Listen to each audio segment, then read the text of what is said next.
Желаю вам удачно преодолевать все трудности. И если хотите знать о человеке все, подписывайтесь на канал. С вами Словарь жестов. Как читать мысли без слов? Психоанатомический словарь нужен для расшифровки дальнейших жестов.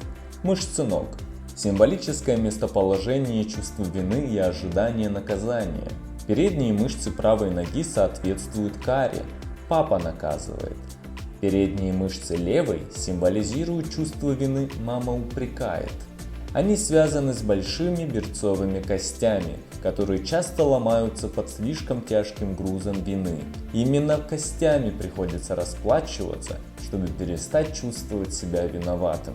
Поставьте лайк, если узнали больше о мышцах ног. Завтра расскажу про нижнюю часть живота и что она символизирует. Всех благ, дорогой зритель, узнаем о человеке все.